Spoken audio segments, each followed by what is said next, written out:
started. Welcome. Just a few announcements / comments before I introduce today's speaker. We have a schedule for spring. It's just not, most of it's not up yet, but I just want to give you a little bit of a preview. We don't have titles of the talks for many of the speakers. So this is the last, this is week 10, right? So this is our last talk of the quarter. Then we'll have a break. And in week 1 of spring quarter, we'll have Billy Kaplan from Chapman University. I don't have his title yet, but it'll be something on life history, theory, and human health. We have Naida Sil from Cal State East Bay, whose title we do have. It's Generic Generalizations Within and Across Contexts. That's a talk on developmental psychology and how children make generalizations based on information. And then we also have, among the other speakers next quarter, Katrine Whiteson from UC Irvine, who's going to be talking about the microbiome. And then we have Aaron Riley from San Diego State, who's a primatologist, who will be talking about primate flexibility in response to anthropogenic pressures. Don't have the titles for them yet, but they will be up soon. So that's what's coming up. And today it is a true pleasure to welcome back Professor Tage Rai. Many of you know Tage. Tage got his PhD here at UCLA in psychology, and then has had several positions, including being an editor at Science. Now he is at UC San Diego at the Rady School of Management, and Tage has been in this room before, watching many talks, and now he's on the other side. It's really great to welcome you back, Tage. And his talk is called Incentivized Punishers and Moralistic Offenders. Welcome. All right. Thank you, Clark. I'm very happy to be here. It means that the government has not shut UCLA down yet. That's exciting. It means that I personally have not been disappeared by the state the way that the protester Mahmoud Khalil was at Columbia last week. His lawyers have found him in Louisiana, thankfully. My thoughts are with his family. Much of my talk today is going to be about crises of legitimacy and how they warp patterns of punishment and cooperation. And so my hope is, because we are going through an institutional crisis right now in the UC, that the research will help to shed light on things that are going on now and maybe help us think about where things are headed. But before we get there, this gorgeous mop of hair used to come here every week, every Monday, plate piled high with food, watching a cool talk, learning some cool science, seeing whoever that week's speaker was get annihilated in the Q&A, and he thought, one day, if I'm lucky, that could be me up there. I was going to say, Rob is not here. I was like, In one of those weeks, actually, and I remember it, October 1st, 2007, the late sociologist Mark Kleinman gave a talk. Does anybody remember this talk? Yeah, great. Clark remembered it too. Blew my mind, this talk. I still remember, I was sitting like over there, and the part that really resonated with me was actually in his introduction. And he said something to the crowd. The way I remember it was like this. He said, now a lot of you guys in the Beck crowd, you're not going to believe me, but as a criminologist, we just take this as a fact that we take it for granted because it's just empirically obviously true, which is that punishment doesn't really actually work to change behavior. And as a second-year grad student in Beck, that was the kind of claim that makes you sit up. Because most of the weeks that you came into Beck, you would see a graph like this. So this is like Fair and Gachter 2000. This is a public goods game. So again, for people who aren't familiar with the way this works, there's going to be 4 people in a group. They all get a sum of money. They can contribute some portion of their money into the public pool. That money is going to get doubled. So the best group outcome is for everybody to donate as much money as they can. But the best individual outcome is to keep your money to yourself and let everybody else contribute. And what you see in these first 10 rounds, they're going to play it over 20 rounds.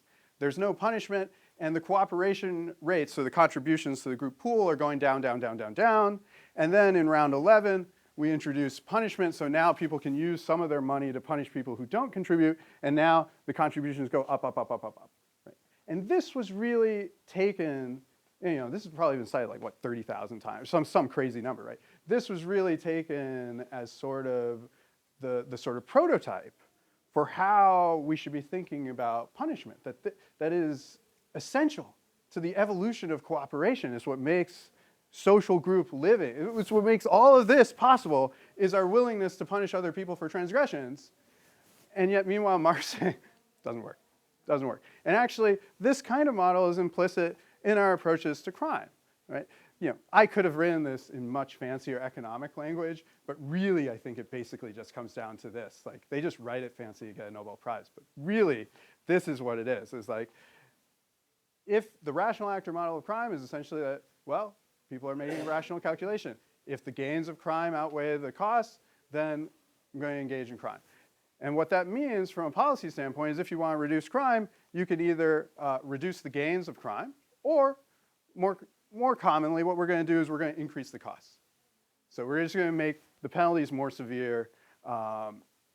That's how we're going to approach it. Elegant, okay? But, as Marx said, wrong. So, at this point, there's been many meta-analyses now that really find these kind of weak deterrent effects of punishment on crime. This is what Mark Kleinman was talking about. This is what he dedicated his whole career to, is trying to understand, like, actually taking these sorts of patterns and saying, okay, this is a given. How do we move from here? So, deterrent effects aren't there. When people do these sort of regression discontinuity analysis, so we look at laws before a law, crime rates before a law is changed to make it more severe, less severe, and afterwards, doesn't seem to be moving the needle much. Huge recidivism rates in America, 40% within the first year, 80% within 10 years. Three-strike laws tend to be ineffective. Other tough-on-crime things tend to be ineffective. The most severe penalty, capital punishment, doesn't seem to do much at all. And even experimentally, what we often find is that the costs of actually enacting punishment in experimental games are often outpacing the gains that you actually get from any sort of increase in cooperation. And so, for Mark, this was kind of like, this was sort of a launching off point in his talk to get like, okay, so how can we design interventions to kind of minimize punishment and maximize cooperation and stuff like that? But for me, there was this sort of really basic question, like, well, wait, why doesn't punishment work? Right? And that question sort of bounced around in my head for like 10, 15 years while I was working on other stuff. And then in the last few years, I've come back to that question as I've thought more about it. It's just kind of percolated over time. And I'm not going to say that this stuff is wrong. Like that have no interest in claiming that the rational actor model is wrong or that the evolutionary models are wrong. What I will say is that I think they're built on a set of assumptions that maybe work in the lab that aren't necessarily true in the real world. First is that when punishment occurs, everybody basically gets it, and they think it was pretty much fair and legitimate that it happened. Like, oh yeah, I didn't contribute to the pool, I got punished. Okay, like that's an assumption I don't think necessarily holds. Other one that's related is that punishment is clearly signaling what the punisher's intentions are and what the group's social norms are. I don't think that's necessarily true in the real world. A big one is just the basic idea that people care about material incentives at all and that that's what's driving them. Not so sure that that's going to hold. And then finally, at the most basic level, the actual question of whether punishment has even actually evolved and functions to foster cooperation in the first place, if that's its actual function. I'm not so sure. Now, I'm not the first person to look at this. Lots of people study this question. In sociology, there are a whole lot of studies that look at what are called criminogenic effects. So these are the ways in which acts of punishment are kind of self-perpetuating because they create conditions that are going to lead to more punishment. So they alter social networks. They restrict various kinds of opportunities that are then going to leave crime as like a more likely outcome.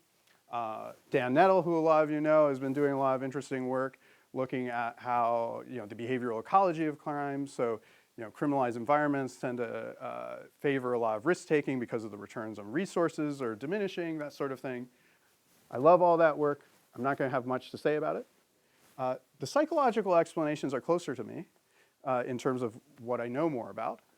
They tend to be very cognitive in nature. And instead of focusing on the broader environment in a lot of ways, they're really focused on limitations and deficits in perpetrators, in offenders, where the arguments are, oh, well, criminals, they have like poor discounting mechanisms, so they just don't weigh the future very well. Or they just have really bad self-control, so they can't inhibit their actions in the moment. They just don't have enough learning opportunities, or maybe they just don't know. They just don't know. Okay, nothing that I present today is meant to necessarily compete with this.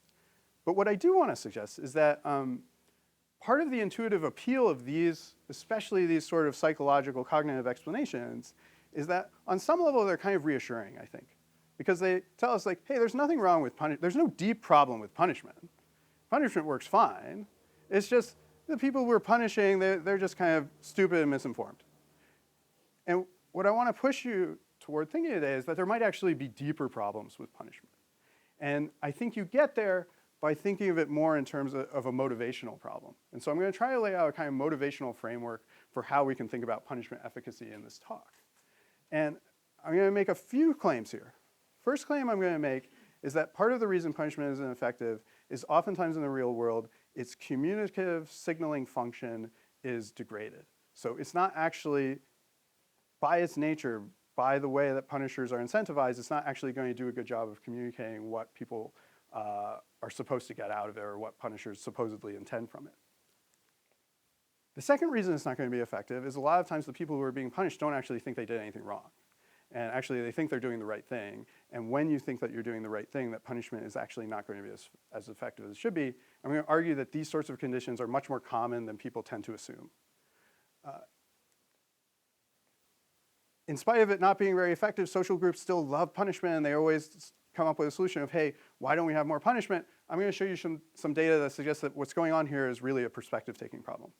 So they overly trust punishers and don't seem to notice the degrading functions of mixed motives for punishment, and then they distrust offenders and assume that they're being motivated by selfish reasons rather than moralistic ones, overly so.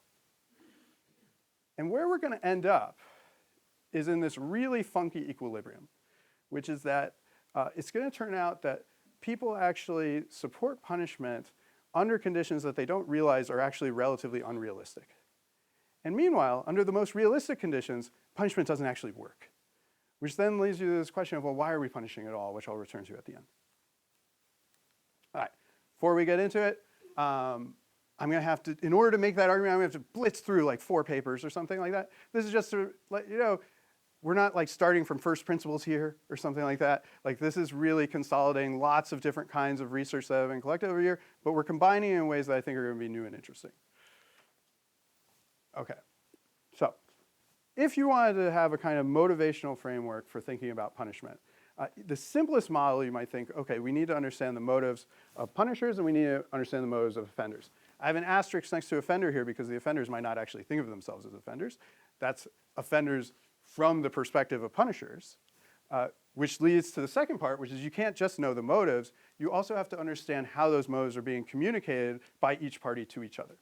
And I'm going to take you through each of these boxes and some of the findings that we've been getting in these spaces when we use this sort of very basic, simple framework.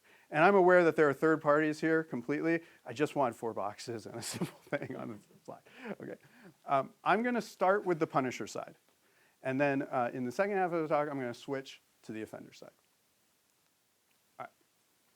So let's start by asking a very basic question of, well, how does punishment work? Simplest model would be something like, this is what like Thorndike in the 1920s would have said. An actor engages in an undesired behavior. What punishment does is it imposes a negative stimulus on the person, and then they no longer want to engage in that behavior because they want to avoid the aversiveness.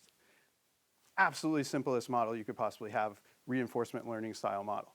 The problem with this is that it doesn't actually draw a distinction between something like this, which would be like a kind of asocial learning where a person touches a hot stove and then they learn not to touch it again, and what we think of as punishment, which is much more social, right? So if you look at this picture, what we see in the cases of punishment is here's the schoolmaster is whipping the child in front of a bunch of other kids.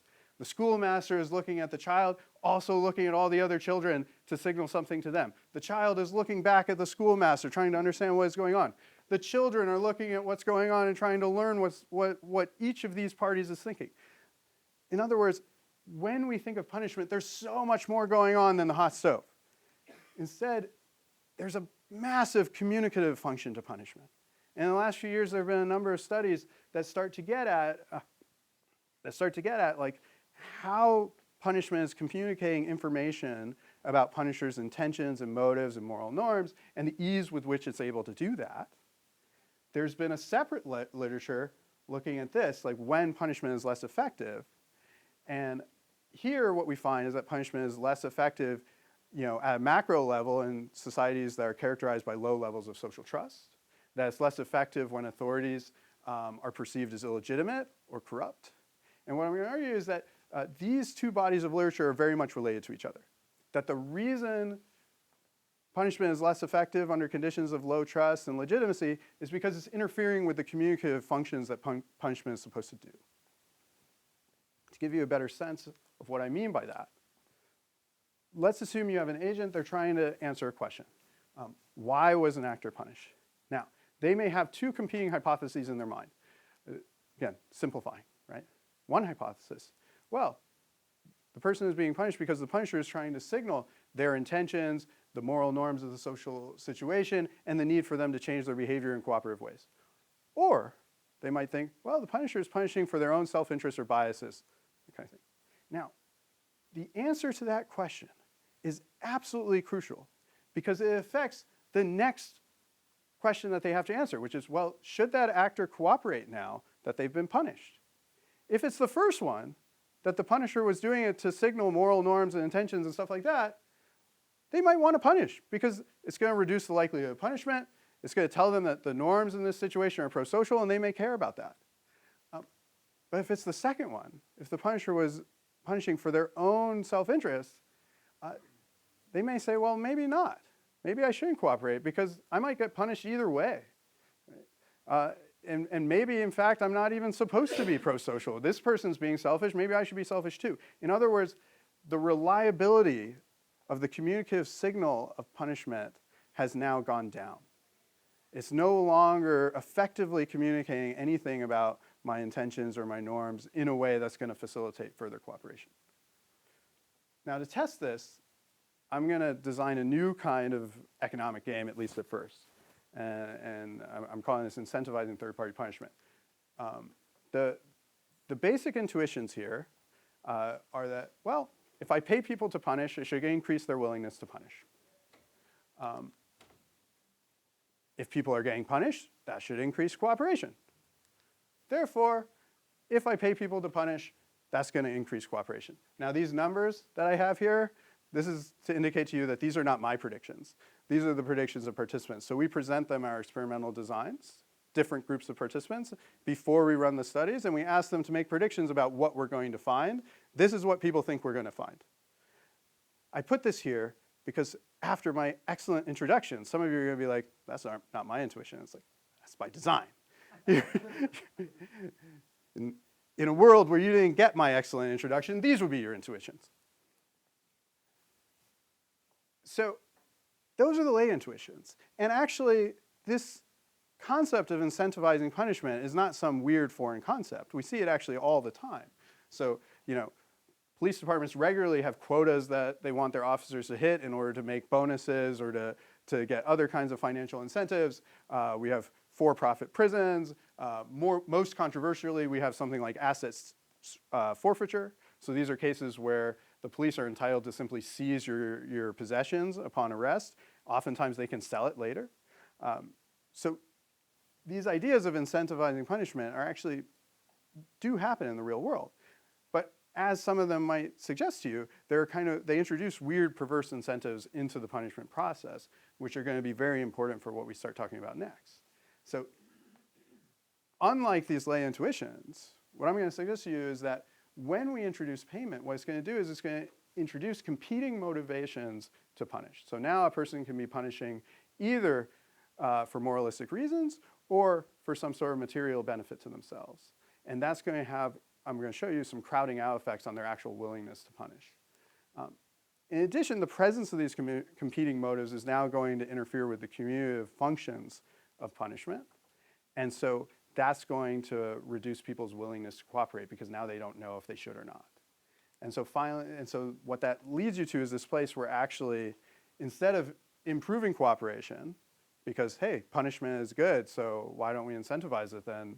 That'll help cooperation. It's actually going to have the opposite effects. It's going to destabilize cooperation at actually every decision point. And I'm going to walk you through that in a kind of three-party economic game here. So I know many of you are familiar with third-party punishment games, but just to kind of walk people through it, I'm going to play a game with my participants. There are going to be 3 players here. The first 2 players, which for the participants, they're labeled player 1 and player 2. In the literature, they're often framed as a dictator and a recipient. They are allocated a certain sum of money, $20. That allocation has to be divided amongst them somehow. Player 1 has complete control over that allocation. That's why they're called the dictator. So they can keep all of it for themselves, or they can, and give nothing to player 2, or they can split 50-50, something like that. Now there is a third player, who in the literature is called a punisher, in our games just called player 3. They have the ability to remove money from player 1 after seeing their allocation decision. Now, in a normal, costly third-party punishment game, in order to do this, the punisher has to pay a cost in order to remove that money from player 1. The reason that the experiments are designed that way is so that we can better isolate the motives of the punisher. Importantly, the money that they remove from player 1, they don't get to keep it, nor does that money go to player 2. That money is just eliminated. And the point of that is because experimentally, we want to know, well, why are they punishing? This way, by not giving the money to player 2, not keeping it for themselves, we know, hey, this isn't about helping player 2. This isn't about helping myself. This is purely moralistic punishment. Okay? All right. Now, what I'm going to do is I'm going to take advantage of that sort of motivational ambiguity that you have in the classic experiments. I'm going to invert that to my advantage because I want that ambiguity. And the way I'm going to do it is by making what's called a profitable third-party punishment game. So that's what we're going to play in my lab. And here, what happens is I'm going to pay my punishers a monetary bonus every time that they punish. So now they have 2 motivations to punish. And everybody in the game now is unclear on why the punisher is doing what they're doing. All right. For this study, we'll have some different samples later, but for this one, just online only, like US samples. Happy to talk about the limitations of that later in the talk. Again, I'm hoping that I'll show you some other kinds of things that might allay your fears about that. But that's what we're doing here. And I'm going to walk you through this because there are a lot of conditions here. There were thousands of participants. Okay. First, all the participants are randomized into one of 3 roles. Either player 1, the dictator, player 2, the recipient, or player 3, the punisher. Now, among the people who are randomized into the dictator position, they're going to be put into one of 5 conditions. No punishment control, so these are people, there's no punisher at all. That helps us get our baseline for how much cooperation there is. 2 levels of incentive, so this is the punisher paid or not?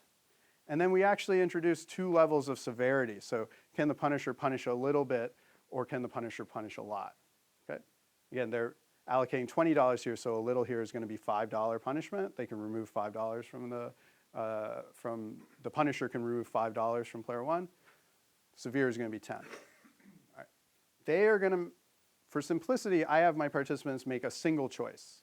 So they make a single binary choice of whether they want to keep all of the money or whether they want to split it 50-50. Now, for the participants who are randomized to be punishers, they're going to be randomized into one of 3 conditions here, basically. One is where they don't get paid at all. That's like the normal game, or close to the normal game, because they're not actually paying costs, but similar. Small payment is I'm going to give them a 1-cent bonus every time they punish. My participants, online MTurkers, they're only getting like 50 cents or something to play, so 1 cent ends up being like a reasonable amount of bonus for them. In the larger payment condition, they get a 5-cent bonus every time they punish. Okay?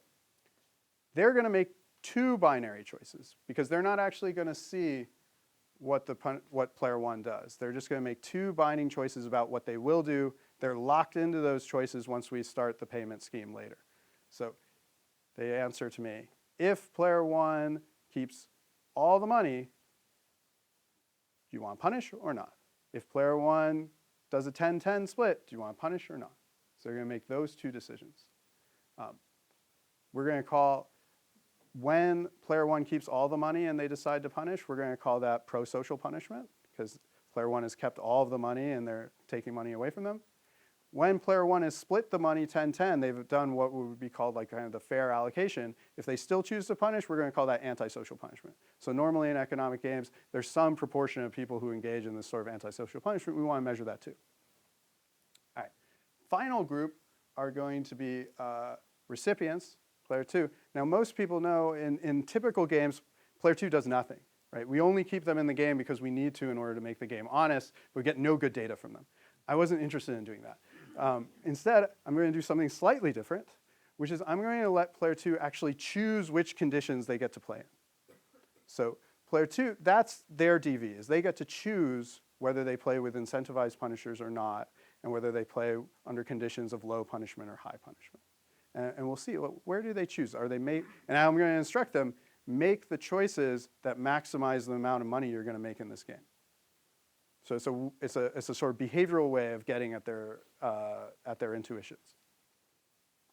I'm going to start by showing you, and then just real quick, again, to confirm, all the decisions are played for real stakes via lotteries. So everybody's decisions are binding. They're entered in these lotteries that then we pay out afterwards. All right, I'm going to start with the punishers. So this is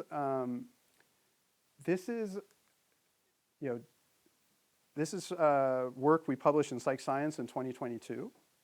So here on the y-axis, this is the percent of people who are engaging in pro-social punishment. So these are the number of people who are saying, I will punish the person if they keep all, I will punish player one if they keep all $20. And first bar here is non-incentivized. So they don't get any payment for this. This is just, do they want to engage in this punishment of somebody who keeps all $20 to themselves? Do they want to remove $5 or $10 from them? And what you see is about 50% of people say, yeah, I want to do that. That's reasonably typical. I sometimes get higher than that, like maybe 60 or 70, but 50 is reasonable. Now what I'm going to show you next is the normal kind of conditions where, well, let me show you this. Here's what happens when we pay them 1 cent. So again, under a purely rationalist model, nothing has changed here except that now I'm paying them. So under a purely rational model, this number should have stayed the same or gone up. But instead, we see that it goes down. And the reason we see it go down, and I'll show you this in a couple studies, is that we're now interfering with the sort of motives of the punisher and their ability to signal their motives to other people. So what you end up with is that you crowd out their initial moral motivations to do it, and now they're just doing it for the money, and 1 cent isn't actually that compelling to them, and so they're actually punishing less than they were before, even though on any sort of rational actor model, they should have been punishing more. And we can see that in some of our other data here. So this is a graph of how people perceive punishers under these different kinds of conditions. So the black bars here are when the punishers get no payment at all. Blue bars are when they're getting that small payment. Red bars are when they're getting that large payment. And what you can see, the first side here is the moral acceptability of punishment at all. So is it the right thing to do? And then the second is the moral character of the punisher. And what you can see is that once we introduce payment, so that's those blue and red bars, perceptions of the acceptability of punishing, whether it's actually right or not, go down. And perceptions of the person's character go down. And punishers are sensitive to that. They understand that that's what's going on, and so then they don't want to punish as much anymore. Now, what you might also notice here is that it doesn't matter how much you're getting paid. So what that suggests is actually if you just pay people enough, it's going to overcome the problem. And in fact, that's what we find. That, oh, well, if we just pay people more, it's going to come back up. Yeah? Just a bit of information. I don't know if you mentioned, who's making these judgments? This is a separate group, yeah. So not players in the game. So we asked a separate group of people who are evaluating the game conditions, what they think of the punishers. Yeah, good. That's a good question. And so if we increase the punishment, and then in that paper we also had some data showing that if we can just reassure the punishers about so we give them false feedback about this, and then they're happy to punish for 1 cent once we do that. If we show them a data that looks different from this, where it's actually perfectly fine, they're happy to punish. So We don't visually show them data. We explain, like we describe it in words. But anyway, this basically shows us that if you pay people enough, they're happy to punish again. So that sounds great. Yeah, Greg? You probably maybe you get into this. I know there's a whole literature on the role of stakes and affecting people's behavior, but there's 1% seems like that's not about payment. That's about something else that when you know the experiment, there's a demand characteristic there. Like now they're giving me a penny, so what am I going to do? That doesn't seem like something like that would explain it rather than actual money. Who cares about a penny? So I've done it. Or even a nickel. Yeah, so I'm not going to get too hung up on this crowding out part, because I think at least in my experiments with MT, I think I could get in the lab if I did it with people who are expecting more money. But basically, you do need to play for pretty small stakes, I think. Right. Now I've done this at all the level, 1 cent, 2 cent, 3 cent, 4 cent, and you get this kind of linear increase. So it's not exactly some discontinuity of a penny effect, like what Dan Ariely might describe or something like that. Well, I'll show you data like that very soon.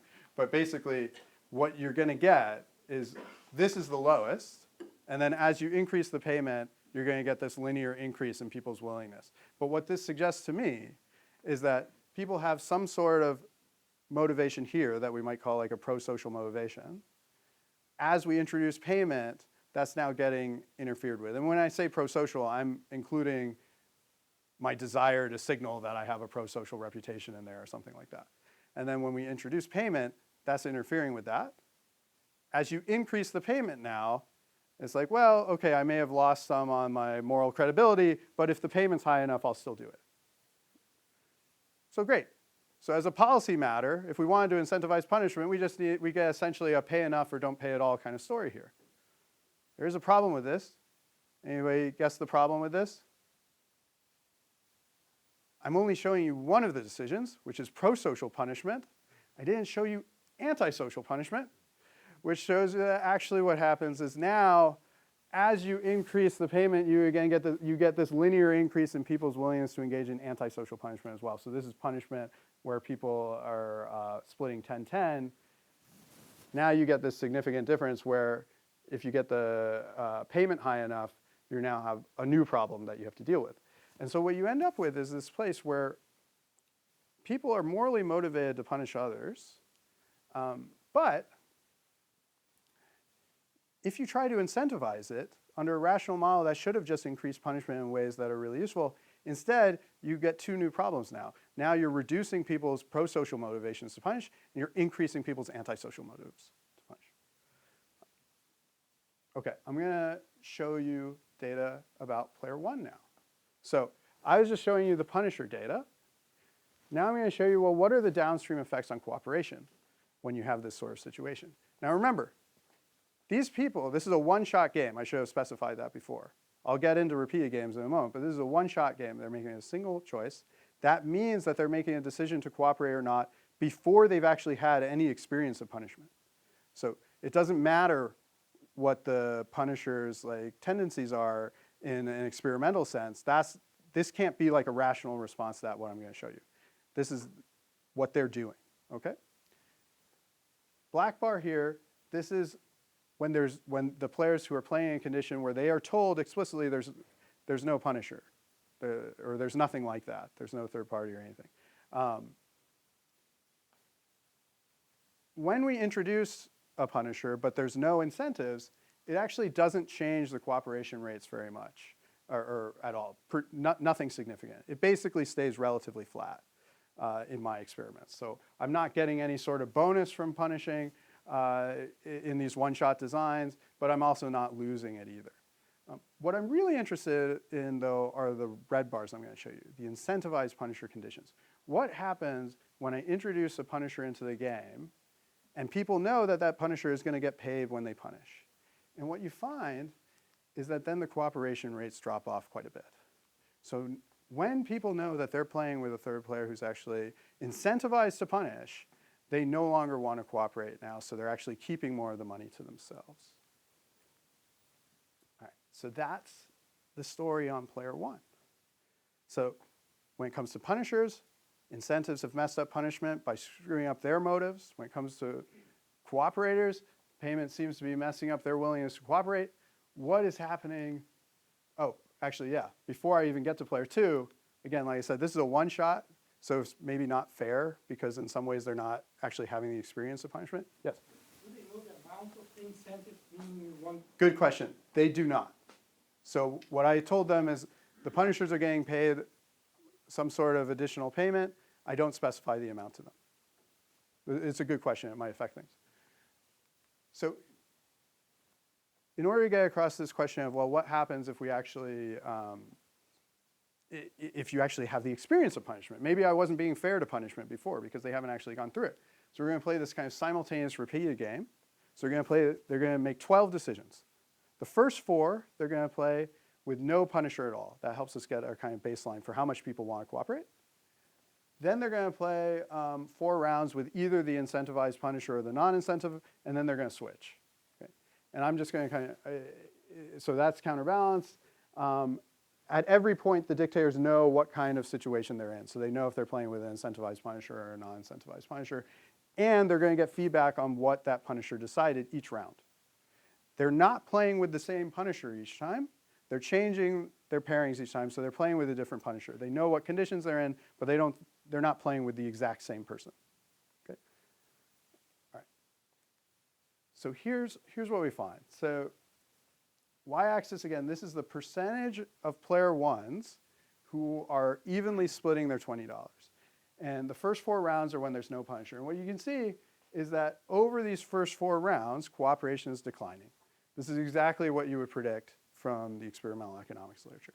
And the question is, well, what's going to happen when we start to introduce punishment? Now, usually those are done in public goods games. This is a third-party punishment game. Usually don't see that repeated, but same kind of like expectations in certain ways. And what you can see is when I add a non-incentivized punisher, it basically stabilizes the cooperation rate. So it's no longer going down. I don't actually return it back up, but it basically stays the same now. And the question is, well, what happens in the incentivized conditions? In the incentivized conditions, again, you get this big drop-off. So now people's cooperation rates are going really far down. This effect, by the way, is not actually dependent on the rate of punishment. So we can show that experimentally. We also can show it. You were asking about what happens if I pay people more. I paid people more in this experiment because I wanted punishment high. And what you get actually here, when you pay them enough, the punishment rate, the pro-social punishment rate actually in this experiment does go up more than the antisocial rate. So the pro-social punishment rate from baseline went up by like 20%, and the antisocial rate went up by like 10%. And so, again, as a policy measure, like on pure basic rational economic grounds, it should have been the case that this should have worked. Because even if there are these sort of moral hazards that come from paying people, those should have been outweighed by the cooperative gains that should have come from increased pro-social punishment. Like, as a policy measure, it did what it was supposed to do. It increased pro-social punishment more than antisocial punishment, and yet we get this drop-off in cooperation. But still, you might say, well, okay, maybe there's something about the punishment feedback. So I'm going to do one more study. This is the only study in this set that uses deception. So, you know, if you don't like deception, you can throw that one away. I still think the basic ideas hold. Here, what I'm going to do is I'm going to give people perfect feedback for learning. Okay? So they're going to make eight binary choices with either, 8 with an incentivized or 8 with a non-incentivized. So the previous one I showed you was a within subjects thing where people are switching. Here's a between subject study. People are either in the incentivized condition or the non-incentivized condition. And again, I have an asterisk here because they think they're playing with these people. In reality, they're all going to get the same feedback. So it is going to be manipulated so that any unfair offer, any offer where they decide to keep all $20, there's going to be a $10 punishment. So this is like our severe case from the first one. And any fair offer of a 10-10 split, never going to be punished. What that means is that they're going to get $10 back no matter what. Whatever they decide, they're always going to come out with $10 every time. I couldn't come up with a better way to maximize cooperative learning than this. Yeah? Maybe I missed this. They can only do a 50-50 split or a... Yes. What about all the people who want to split it 3-7 or something? So a lot of people who play economic games will allow continuous decision. In my experiments, I force it to be dichotomous. The reason I force it to be dichotomous is because when I ever collect the data, what ends up happening is the data actually is basically dichotomous anyway. And so then you have like a very small minority of people who are landing in between, and it's just kind of creating noise. So I just force it to be dichotomous. Do you want to do a fair split, or do you want to keep it all? We could imagine that some people might object to that. I think it's a pretty defensible decision when you look at the distribution of how these games tend to work. You tend to have like a really big proportion of people who are basically at like 0 or 1, like really at the bottom, and then like a bunch down here, and then a bunch of people who are at 10, 10. When you do it, and then yeah, does that make sense? So that's why I do it dichotomous, just for simplicity. Okay, so, and then as the dictator, you know, they're making a choice of that basic dichotomous choice. But in this experiment, it's going to work. They're going to get $10 either way. So all that's happening here is they're going to learn essentially that other player is either going to not get anything at all, or they're going to get 10 because I'm getting punished whenever I try to keep all the money. Perfect conditions for learning to cooperate. Let's see what happens under those. So this right here, the blue and the red, blue is our players who are playing with a non-incentivized punisher, so someone who's not making any money. Red is when they're playing with an incentivized punisher. All this is replicating what I showed you before, that in a one-shot game, the cooperation rate here is 60% with the non-incentivized. With the incentivized, it's 10% lower, it's 50%. And our question is, well, now as they gain perfect feedback, what's going to happen? And there's going to be two dynamics that emerge.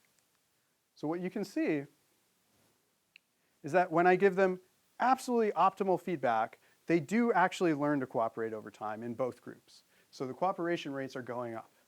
But the gap between dictators in the non-incentivized and incentivized conditions never significantly closes. It never really changes at all. So my takeaway from this is that if you have a punitive authority institution that is sending out a signal that is degraded because people perceive it to have these bad incentives or something like that, then it doesn't matter if you punish exactly the right way. You're still going to be at a disadvantage. And it's true, eventually this will asymptote, but it's going to take a long time. So, the way I think about this is that like the sort of signals that we send out about our moral intentions and norms and those kinds of things are very sticky. And that actually learning from just kind of reinforcement and feedback is very slow. All right, so that's the story with dictators. We still have that one other player, recipients. Okay. Now I told you, in my experiment, I actually let them choose what conditions they want to play in. So they're choosing in that first initial one I was showing you, the one where the one-shot game, they get to choose which condition they're going to be in. And they can either play with no punisher at all, or they can play with a punisher with no incentives, or they can play with a punisher with incentives. And then they can choose further, like, if you're playing with a punisher, do you want to play with somebody who can punish a little or punish a lot? I'm going to show you what they choose. And what I tell them explicitly, as I say, your goal is to make decisions that maximize the amount of money that you are going to earn in this experiment. That's almost word for word what they are told. And what you can see here is that, there we go. This is a pie chart showing you the distribution of what people choose just when they're choosing whether they want to play with a punisher or not and whether they want to play with an incentivized punisher or not. And what you see is that the plurality of participants are choosing to play with an incentivized punisher. Now what I've put in there are their expected payouts when they make these decisions. So this is what you would make on average. And if you're a recipient and you choose the incentivized punisher, you're going to make $487 on average. Whereas if you chose to play with no punisher at all, you would make $584. So they're costing themselves $1 through their own decisions here. And then we can look at like, well, okay, among the people who are choosing to play with the punishers, are they at least like making the right choices there? No, they're not. Most of them are choosing to play with an incentivized punisher who gets to punish really severely. That's the worst thing you can do, right? The other thing I think I want you to jump out here, though, is like if you played with a non-incentivized punisher and chose severe punishment, it would be great. That's actually the best thing you can do. So what's happening is they seem to be insensitive to the role of incentives in terms of how it is affecting their actual payouts here. And so they end up making decisions that are costing them money. The recipient is the, so in the, yes, in the social, they're essentially a social group who's like, I'll get there, but like, how will we solve this crime problem? Well, let's have more punishment, let's make it really severe. That's what I think this is getting at. And the question is, well, why are they doing that? We do a bunch of attitude kinds of surveys to get at this. I showed you some of this data earlier. Basically, people have a very simple folk model of what's going on. They think, oh, payment's going to increase punishment. Punishment's going to increase cooperation. Therefore, payment's going to increase cooperation. Oh, and severe punishment's going to be even better. So everybody, you get significant majorities of people who believe that. Further studies, we have a bunch of studies here. I'm just trying to go through it. What happens is, what we find is that if you're in the player 2 role, you generally trust player 3 more than player 1 does. And if punishers are incentivized, player 1 really doesn't trust them.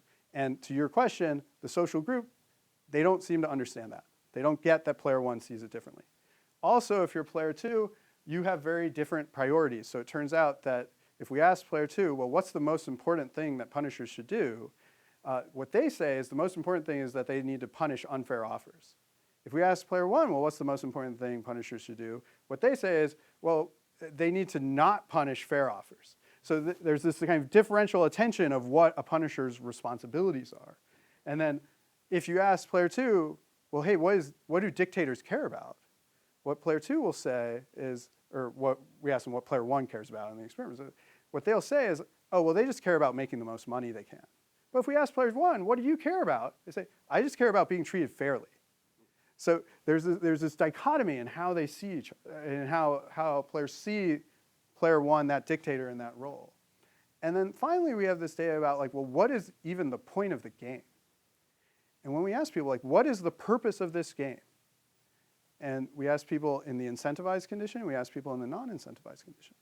In the non-incentivized condition, it's about 50-50. Some people say the purpose of this game is to create fair distributions of money to everybody. And other half say the purpose of this game is to maximize the amount of money that I make. But in the incentivized condition, when we ask other players, now they're playing with an incentivized punisher. Like, what is the point of this game? What is the purpose of it? They're much more like, now 75% will say, oh, the purpose of the game is to maximize the amount of money you make. That's what's going on here. As soon as you introduce money for one player, it affects the social perceptions of all other players. Yeah. And this is not this is separate from those recipients who I told that was the purpose. This is a different group. Yeah. But if you ask dictators, what do they expect will happen if you incentivize punishers, they probably will say, I'm going to get punished more. And so then it's like a tax, right? So they're like, I'm going to keep more because if I don't, they'll take it anyway. No, that's exactly right. That's exactly what the dictators think. Once the incentives are introduced, the dictators correctly, I think, oh, I'm going to get punished either way. In some ways, they don't think it's not totally correct because they misestimate in that 1 cent condition because they think punishment's always going to go up. It actually goes down. But I think the basic idea that they're getting is like, oh, punishment is no longer sending me a signal that I should cooperate. Punishment is sending me a signal that I'm just going to get punished regardless. Therefore, I need to keep as much money as I can. What these studies show is that the other people, whether that be the other players in the game or when we have participants who are just like reading through the conditions of the game and how the game works and stuff, they are not sensitive to that. So only when you're actually put in the dictator position and that role do you start to realize like, oh, I might get punished either way. Everybody else seems to fail at the perspective-taking task of getting that. Does that make sense? Yeah, I mean, it seems that they're going to punish either way, but also it will be unfair. Yes. Yeah. So I don't have great. It's a really good point that gets to this thing at the bottom, which is that I don't yet have great data that can help me distinguish between whether those effects on dictators are driven by their expectations about Punisher behavior or driven by their social learning about the norms of the game. And right now, we get evidence for both, but I haven't teased those two things apart yet. All right, so just kind of like summing up what I've shown you here. The intuitive model suggested that providing incentives to punish should have increased cooperation. Instead, we find that it's destabilizing at every point. So, player 1 cooperates less. Player 2 chooses the worst conditions. They're choosing more punishment, more severe punishment. Player 3 is less interested in pro-social punishment. They're more interested in antisocial punishment. And so you get a complete breakdown of what's going on that, again, many of our participants are very insensitive to. Now, I think it's easy to kind of look at economic game data and kind of be like, well, but Tage is kind of talking about this in the context of like real social institutions and stuff like that, but like how, what's the external validity here? How does it map? I can't answer that question perfectly. I can show you data from one other study before I move on. So this is a different paper. This hopefully will be in PNAS soon. It's not exactly the same, but it gets at the idea. So what we did here is we did this in January, so kind of like during the transition to a new administration for which this is very relevant. We present people with a kind of nonpartisan report. This is just one study from the paper, but I think it's the one that is worth mentioning. A nonpartisan report about the kind of stock returns that different congressional members are getting. So they see all the congressional members and they see their stock returns, and what you get out of looking at this is that on average congressional members are making way more in their stock returns than they should, which leads to an inference that there must be some sort of insider trading type style thing going on. And then what we look at is like, well, what are the downstream effects of kind of learning that on things like your respect for the rule of law or your willingness to comply with laws and those sort of things. And you get this sort of path model that comes out of it, which is essentially that like when people learn about the stock actions of their Congress members, it reduces their perceptions and the legitimacy of laws in Congress. And that legitimacy is very, very important for thinking about people's willingness to comply with the law, people's perceptions of laws as fair and stuff like that. And so you get this kind of direct sort of effect, which is that, oh, I learned about the congressional stock trading, and it turns out that now I'm like not interested in complying with the law, like laws in general in various ways. And that's being mediated by these like perceptions of legitimacy, which I think is really what those experimental games are starting to tap into. That when we introduce the incentives, it's starting to interfere with people's perceptions of the legitimacy of the situation, the intentions of those punishers in ways that make me no longer perceive punishment as a signal that I should start to cooperate. Okay, that's my story about punishers. If we stopped here, this would be like, the answer you would come up to it is, oh, okay, well, we should just like root out corruption and punitive authorities. That's going to solve the problem. A very like kind of Tom Tyler style argument. The problem with that is that I think that's only half the story. And the other half of the story is the offenders here. What are their motives? And crucially, how are those motives communicated to other people? So I'm going to show you a little bit of data there. So back when I was a grad student, I did something that was relatively unorthodox for experimental psychologists, which I stopped doing experiments. And I wrote a book with the anthropologist Alan Fisk, who's part of this department, looking at the kind of moral motives that people have to aggress. And in that book, we made a couple key kinds of arguments and claims. So the first is that contrary to what a lot of people think, which is that, oh, a lot of violence and conflict and horrible things happen because there's been some sort of breakdown in people's moral sensibilities, ours was actually, really when you look around, most of the violence that happens in the world is actually driven by the activation of people's moral sensibilities, not its breakdown.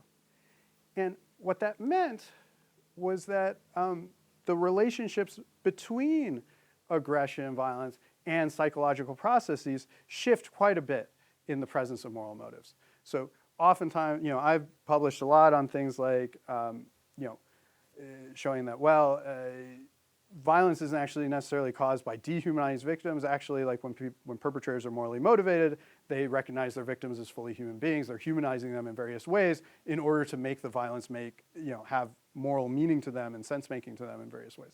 Or like self-control, I've published on a lot of violence isn't happening from a lack of self-control. In fact, a lot of violence is very aversive, but people exert self-control to engage in it because they believe it's morally right. I want to take that sort of a perspective and apply it to the question of material incentives and how that integrates with aggression and violence. And I'm going to argue that actually a lot of crimes and transgressions are moralistic too. So it's not just extreme violence. It's not just extreme killing and those sorts of things.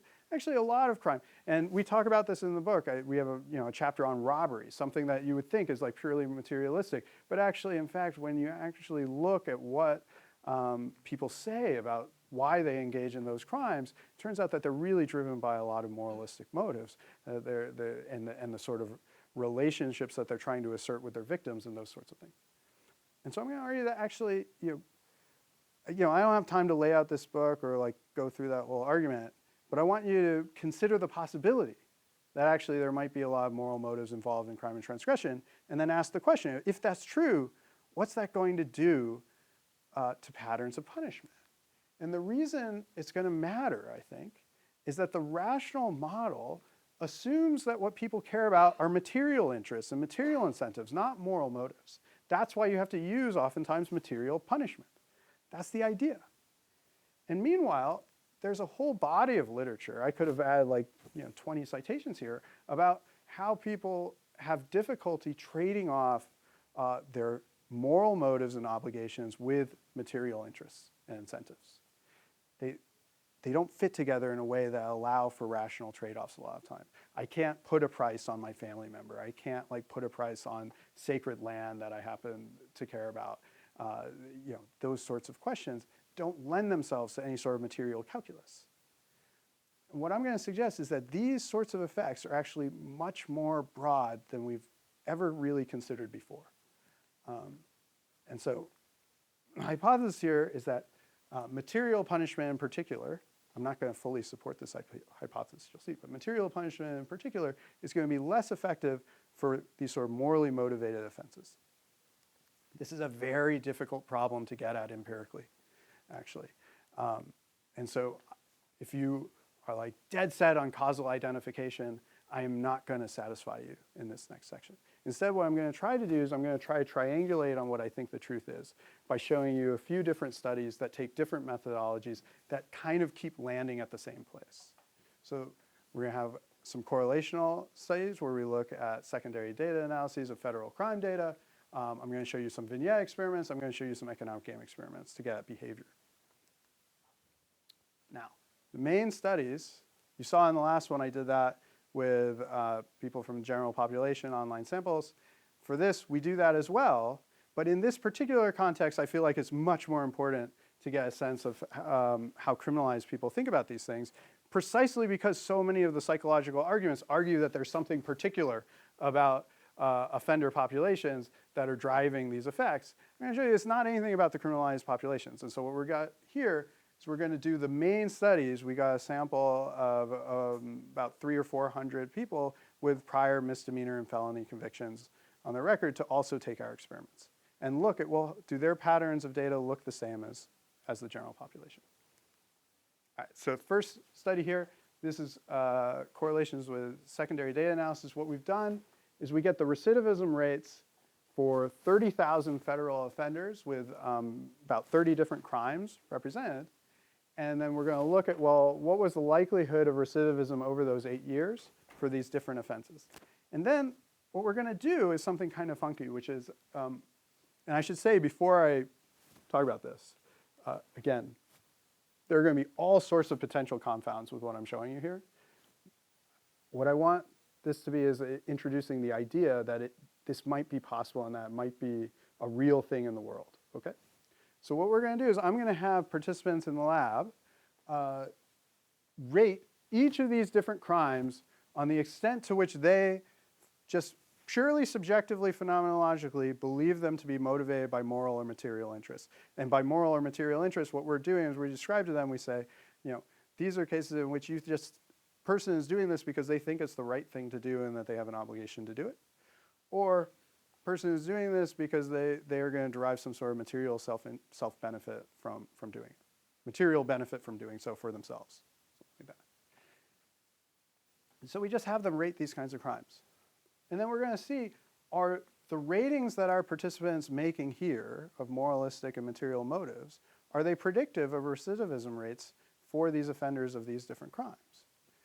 And the prediction is that if punishment doesn't work as well on the moralistic crimes, then what we should see are higher recidivism rates for the moralistic crimes. Yeah, okay. All right, so y-axis here are the recidivism rates. I'm going to show you two different graphs because they make two different ratings. One are the moral motivation ratings for the different crimes. They do it on a 0 to 100 scale. One are the material motivation ratings for different crimes. They do it on a 0 to 100 scale. This is done with the general population right now. I'm going to show you that data. And what you get is this positive correlation where as a crime is seen as more moralistic, the recidivism rate, which is you should think of as like that means punishment was not very effective here, is going up and up. And in the material motivation cases, you get the exact opposite. So as something becomes seen as more materialistic, the recidivism rate is going down and down and down. Now, again, crimes are going to vary on all sorts of criteria here that could be confounding. The moralistic ones could be more violent. The nature of the punishment in those cases might be really different. There could be about 1,000 different things that we could list here. But I want to introduce it as like a kind of external validity that this could be going on. That the fact that I get a separate group of people to make evaluations about moral and material motives, and it's actually able to predict whether you're going to have a higher or lower recidivism rate, I think is very interesting here. Now this is the lay population. What happens when we use our sample of people with prior misdemeanors and felonies? Get the exact same patterns. There's nothing particular about that group. They see it exactly the same way. Yes? The size of the circles is the size of the Yes, I should have specified that. in each crime? Yeah, so the size of the circles is telling you how many cases were in those particular crime buckets. So doesn't that bias the... Yeah, so what we do here, we do this in a few different ways. You can do it as either a completely unweighted correlation, or you can try to do it as a weighted regression. You get the same effect either way. That was a good question. I'm going fast and I'm skipping over important data details. All right, so like I said, causal identification is very poor there. I'm going to try to get closer to that with some of these vignette experiments. So this is the kind of method that moral psychologists or experimental philosophers would use. What we're going to do is we're going to ask people about their stated willingness to engage in 10 different kinds of crime, which we've pre-tested to either be rated as highly morally motivated or highly materially motivated. This allows us to kind of try to balance out the crime and get a better sense of like what's going on. Again, they're still very different, right? The moral ones tend to be things like getting into bar fights and stuff like that. The material ones tend to be these sort of financial crimes sometimes. I'll address that in a second. And then for each of these crimes, participants are then asked to sort of re-rate their willingness to engage in it after considering the possibility of experiencing 3 types of consequences. So first is experiencing a chance of having a small fine, the other is physical injury, and the other is sort of social moral disapproval from people that they care about. And the question is like, are the sort of moralistic ones going to be less sensitive to, in particular, these sort of more material kinds of consequences? Now, I added this one at the bottom because I was hoping this would be the boundary condition. You'll see that it's not. We don't always get everything we hope for. I can talk more about it. Okay, so this is their baseline, 0 here is their baseline willingness to engage in a crime. Red bars, these are the moralistic crimes. And what you can see is that their willingness does go down. They are less willing to do it when they consider the possibility of experiencing consequences. But what we're really interested in is the comparison between their decreased willingness to engage in moralistic crimes and their decreased willingness to engage in materialistic crimes. Are they going to be the same, or are consequences having a bigger effect on the material ones? And what we find is that consequences have a bigger effect on material crimes, that people are less willing to engage in those material crimes once they start to consider consequences, that they factor those in more. Now, again, this is general population. Let's see what happens with our criminalized offender population. Same thing. If anything, the effects are more pronounced. That as they consider material consequences, they're really not willing to do it. I'm saying material, sorry. As they're considering consequences at all, they're really not willing to do it.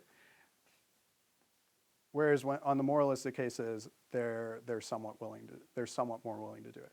Now, I was hoping in the social case that these two bars would actually be the same. They're not here.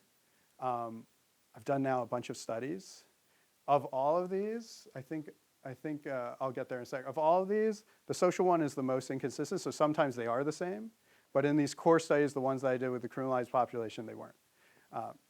I think there are interesting, non-interesting experimental reasons for why this sort of thing happens. Okay, you still have the problem, though, that these are very different kinds of crime. So we did additional studies here where we keep the crime itself consistent. So it's the exact same crime, and all we're doing is we're shifting the express motivation for why someone is engaging in the crime and asking people to consider that and how willing they'd be to engage in the crime. So when you do a variety of things, so you can keep the baseline support exactly equal, you still get the effects. If you keep the actions identical, so for example, I have a picture here of a protest. One of our examples in these studies is engaging in political protest, but you're either doing it because you actually are deeply committed to the cause or for some other reason, either some sort of material reason, like you're getting paid to participate, or some sort of social reason, like you just want to hang out with certain people. Those moral reasons are much less sensitive to the effects of consequences than those material or social reasons. Again, we get this when we're comparing to like these intrinsic things. Only the sort of social consequences, so this is like disapproval from people you care about, those are the only ones that show sort of variability where sometimes it affects, sometimes they're not. So on average, it seems to be weaker than those other two, but it's not like super pronounced. All right. This helps us with that causal identification. Downside of this is there's no actual behavior here. These are just judgments. So I'm going to show you one last study in this set. This is economic games. People are going to play. Here I'm playing an ultimatum style game. People play as player 2. Player 1 is allocated $10 in this case. They can either split it evenly with player 2 or they can keep it entirely. Okay? I'm going to manipulate one thing here, drawing on previous research, which is either player 1 actually makes the choice or that choice is randomly decided by the computer. So that's meant to manipulate whether player 2 is upset at player 1 and feels like, that they're morally deserving of the money back or something like that. That's the idea. So our hypothesis is that when player 1 chooses to keep all the money for themselves, player 2 is going to feel more morally entitled to getting that money back. And so you can think of the decision to get money back if you're player 2 as like there's a moral motivation to that, and there's a material one, which is I actually want money back. And what we're going to do now, and so they can do it for either of those reasons, but what we're going to do is we're going to ask player 2 whether they want to take $5 back from player 1 when player 1 takes all 10. And then we're going to introduce different fee structures to doing that. So in the first case, there's no fee at all. Then we're going to say, okay, there's a 25% chance of having to pay $3 for taking the $5 back. Or we're going to say there's a 50% chance of paying $5 for taking the $5 back. It's always materially rational to take the money back. But we're changing how much it costs. And the question is, well, if you're more driven by moral motives here, because player 1 took the money that you thought you should have fairly been split, are you going to become less sensitive to this fee structure? I halfway get there, you'll see. Again, all decisions are binding. We play these decisions out. So this is y-axis is the likelihood that player 2 is going to choose to take back the $5 in these kind of 3 different conditions. So when there's no cost to doing it at all, almost everybody does it. We do that on purpose because we don't want to basically create like different populations of people. So we want like everyone to kind of take it. So about 90% of people take it. What we're really interested in is what happens when we introduce these fee structures and small fees and moderate fees. And what you can see The red bar here, this is when player one decides. The blue bar is when it's randomly decided. And what you see is that the people in the player one decides condition are less affected by the introduction of monetary fees. Now, what I was hoping was that not only would they be less affected, but that this gap would actually increase over time, because that would tell me that they're actually doing the trade-offs like really differently in some ways. I don't see that with the lay population. We actually do see that with the criminal population, which is that now you start to see that actually this gap is widening as you increase the amount of the fee, which suggests that they're actually doing a different kind of trade-off calculation in a lot of ways. I don't feel super confident about that since I get it in one and not the other, and I actually think the population is the same, but it is interesting to kind of think about. The basic effect, though, that the more moralistically motivated people seem to be less sensitive to the introduction of costs, is one that I think you can take away pretty safely here. All right, so last couple things. Yeah. So when they get the fees, do they keep the $5 they take back, or is no $5 and they get fined? No. So yeah, in this one they get to take it. They get to keep it. So, Yeah. so That's different from the earlier experiments. The benefit always trumps the possible cost that. Yes. Yeah. So it's always materially rational. Thanks for clarifying that. All right. So at this point, I've shown you a bunch of studies now that really make it look like punishment doesn't work a lot of times. And yet, people want to punish all the time. Like, that's their solution. So I'm just going to show you a couple last things to get at that. And then this is really kind of like classic social psychology stuff I'm going to show you. So, 30 years ago or more, probably, Roy Baumeister did these studies, like looking at the kind of perpetrator-victim biases, asymmetries in their biases of the causes of their harm and things like that. And this is really building on that kind of stuff. So I'm going to ask people in this study, I just asked them, hey, think about a time in your own life when you either harmed someone or somebody harmed you. We do this either as within subjects or between. We've done it multiple ways. And we asked them to just talk about that stuff. And then we also asked them these questions about, well, what do you think was the primary motive of the person? We frame it around punishment. Like, what is the primary motive of the person who punished you, or what was your primary motive if you were punishing somebody else? And what you get is this kind of breakdown. This is, again, very similar to the sorts of asymmetries that Baumeister would have found a long time ago, which is that when I imagine myself as the punisher, I think of my motives as highly moralistic. So, I was doing it for the right reason. It was a good thing. If I'm like thinking about the person who punished me, I don't think they were very moralistic. I think that's 20%. I tend to think that they were mostly motivated by material self-interest. And I think when we're asking the question, well, why do people support punishment? I think this sort of asymmetry is really at the core of it, which is that when I'm doing it, I think that I'm motivated by moral reasons in the transgressions that I engage in. But when I'm interpreting other people's behavior, especially people who hurt me, I think that they were motivated by self-interest. And so in this next study I'm going to show you, I'm just going to manipulate those motive attributions. So here I'm going to ask somebody to imagine that someone that they know hurt them. So again, these are vignette studies. They're hypothetical, so take that with what you will. And I'm just going to manipulate what the motive is that that person had. So I either tell people, hey, that person didn't think that what they did was wrong, but they felt like it was the right thing to do and that they were obligated to do it.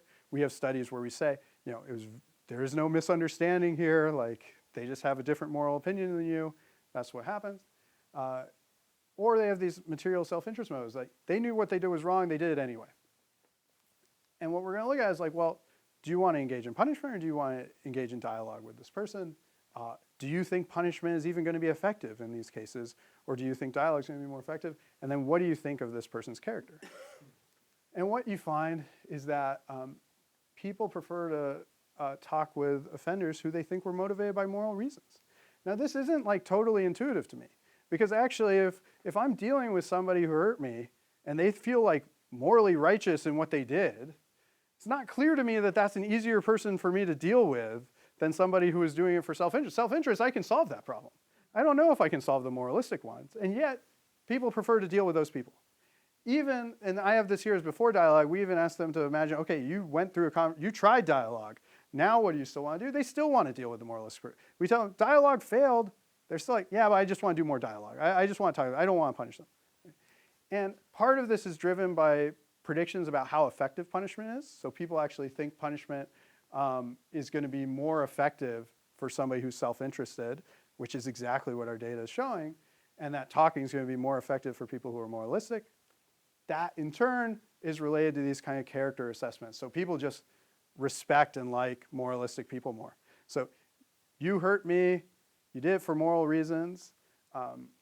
Even if I disagree with your moral reasons, I still ultimately like you more than the person who did it for self-interested reasons.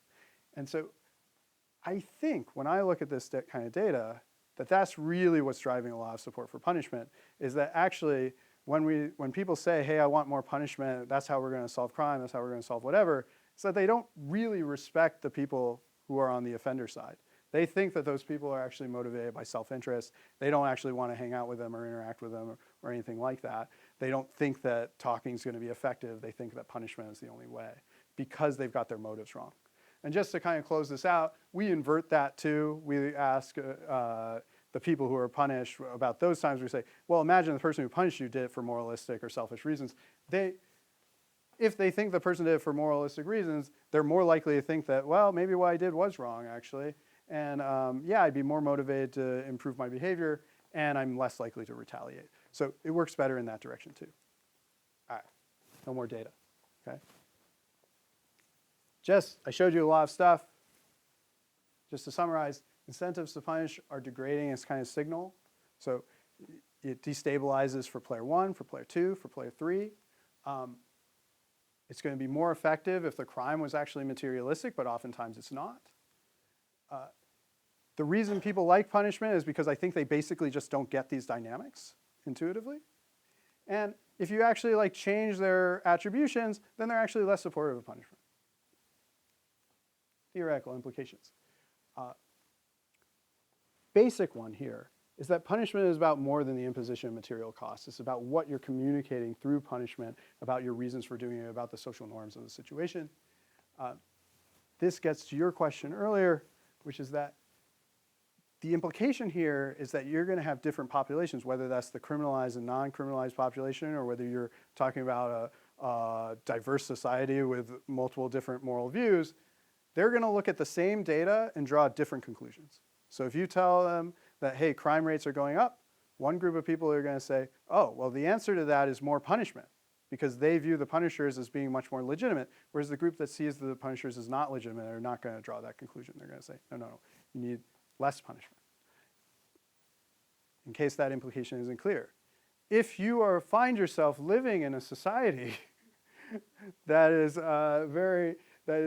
characterized by multiple views and questionable legitimacy of institutions, then punishment is not going to work very well, or at least as well as it should.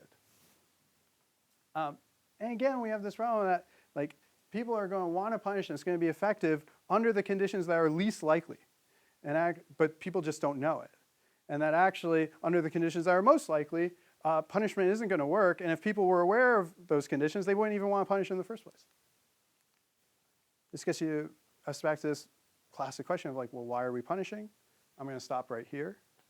I argue that, probably this gets us to a place of thinking that punishment isn't actually about fostering cooperation at all. Punishment is there's a whole body of scholarship that is really about, well, punishment is really just about enforcing hierarchies of dominance and those sorts of things. All right, I'm going to stop there. Thank you. Sorry I went long on that part.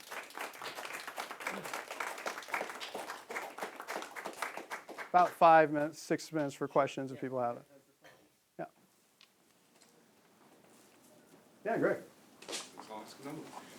In the spirit of Mark Plattman, he was interested in drug policy, right, in particular. And so I feel like that offers a kind of weird example that doesn't quite fit in the framework of the moralistic versus materialistic, because there's the drug incentive to do the drug, for example. If you're addicted to a drug and then you need to acquire it, it's like, is that more like material? Or, so,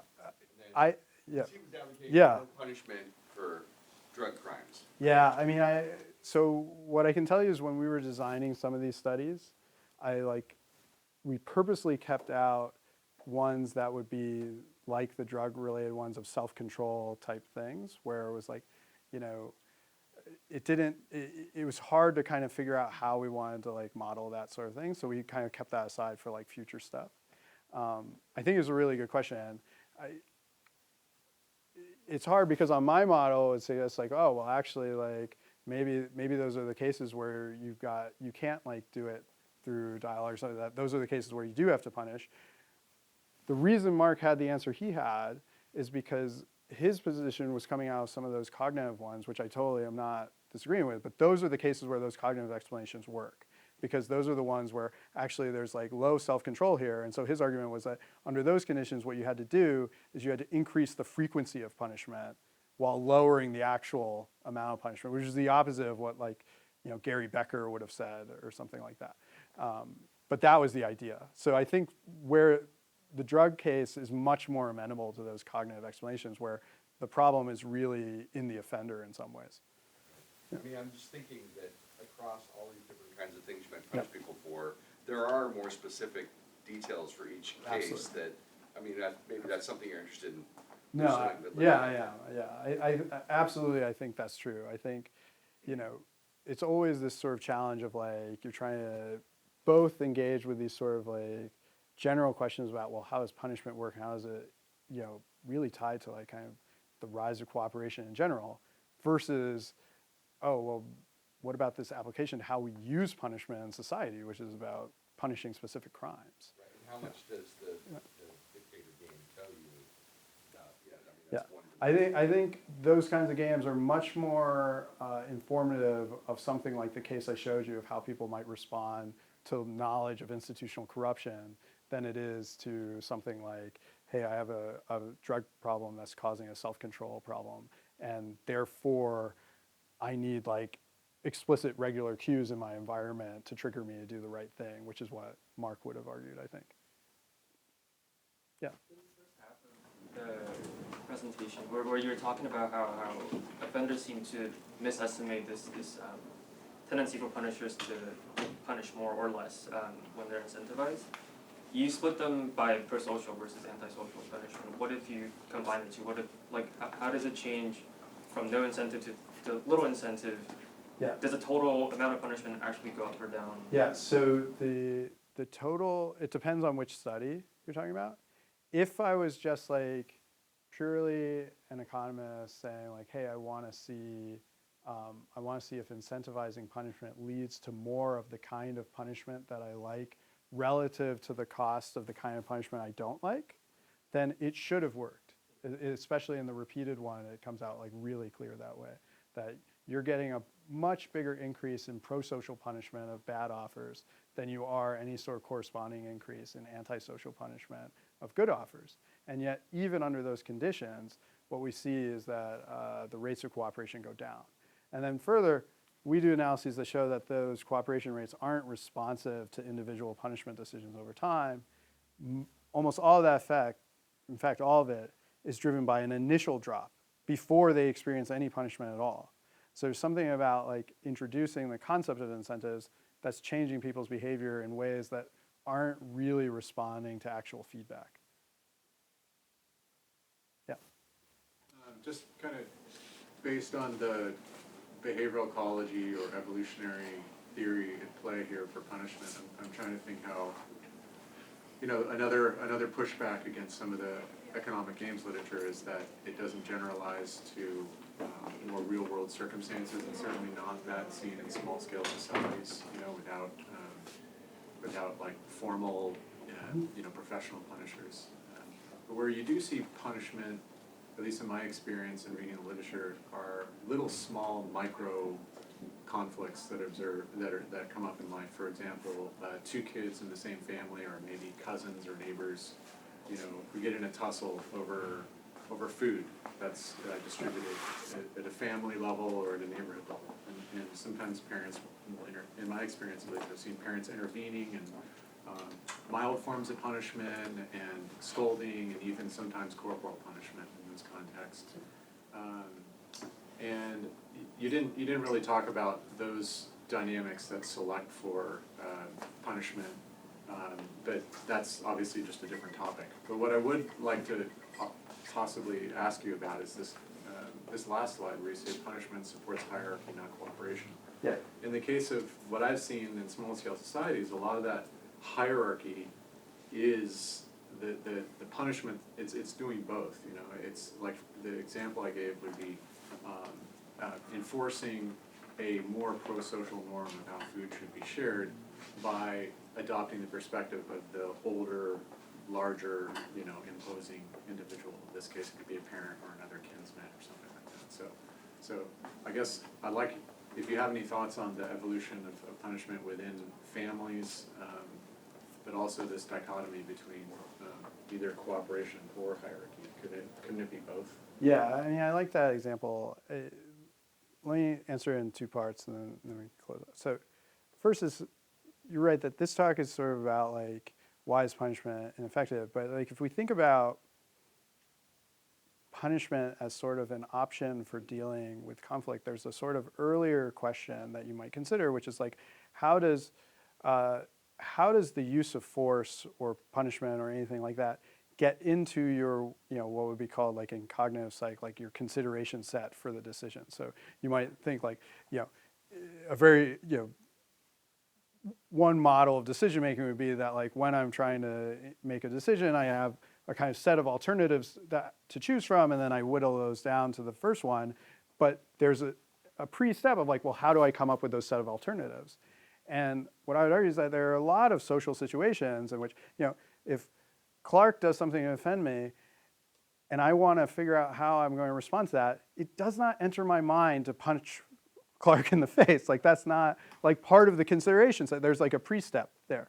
And what I would argue is that actually, when we think about punishment, like part of what goes into, well, what gets in the consideration set or not, I think is about the kind of, you know, what I would call relational model that we're using to understand it. And so, you know, I was rushing here, but when I talk about hierarchy, what I mean is that I think punishment is very much tied into a kind of, you know, what Alan Fisk would call like an authority ranking kind of model. That when you are engaging in a model that is hierarchical, that is authority based, that's when the use of force, when punishment enters into the consideration set as a possible solution to that problem. And then related to that, your question is like, well, when does punishment actually work to foster cooperation? I think that ties back to some of the things we were talking about legitimacy here. That I think under the conditions you're describing, which I know are very common conditions, that's not just your observation, that's like what we see in small-scale societies, I think that a lot of what's built into there in terms of why why children respond in a cooperative way is because actually here that legitimacy is there in terms of who the authorities are and the belief that they get to make the call. So even if I might morally disagree, even if I don't think I did anything wrong or something like that, ultimately those authorities have the legitimate claim on the use of force and the use of making a decision on when it's appropriate, and therefore I respond in a cooperative way. Does that make sense? Cool. All right, we are a bit over time, but thank you so much, Dave.